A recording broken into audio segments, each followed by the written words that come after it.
Hi guys, Brett here. Going to talk to you a little bit about light and spectrometers. So the spectrometer, which is this little device right here, is going to enable your students to see different types of light, different wavelengths of light. So let's talk a little bit first about what light is. You probably already know that light is made up of lots of different colours: red, green, blue, purple, orange, yellow, etc., and that these colours make up what we call the colour spectrum.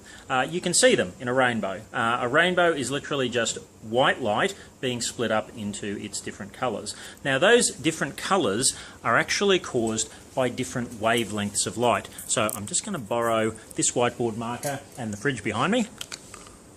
Okay, so if you think about it this way, each colour represents a different wavelength of light. So how much light is reaching your eye at any given time?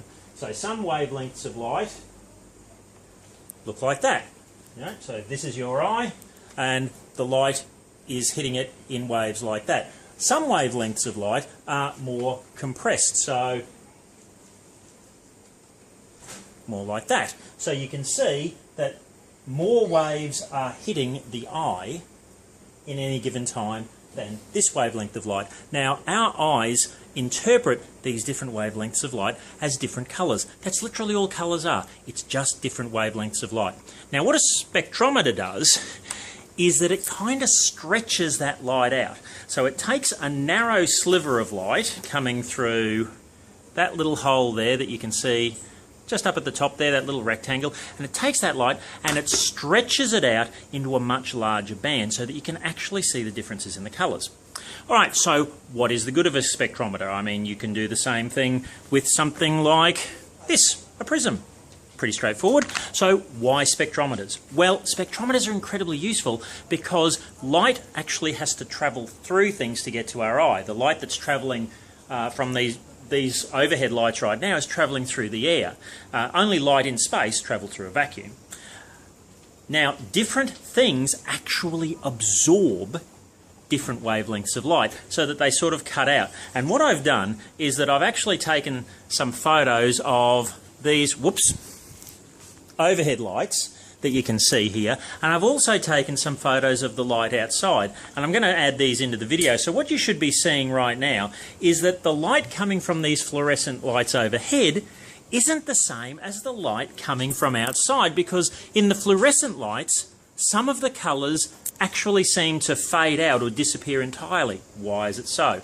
Well, as I said, light travels through different things, and some of those things absorb the colours. A little bit like, if I can grab it out of its plastic bag here.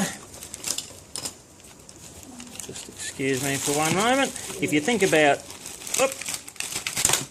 this plastic doodad here, alright, it screens out some of the light and leaves it looking green. Well, the gases all around us do exactly the same thing, just in a very subtle way. That's why sometimes when you take photos inside, they end up looking really blue, because some of the light has actually been absorbed by those fluorescent lights overhead. So spectrometers allow us to see what the medium that the light is travelling through, how much of the light it is absorbing, and that's how we can actually tell what the different gases are around different planets. The light bounces off the surface of the planet and travels back to us, and depending on what light is missing, we can figure out what different chemicals are in those planets' atmospheres. So there you go, spectrometers.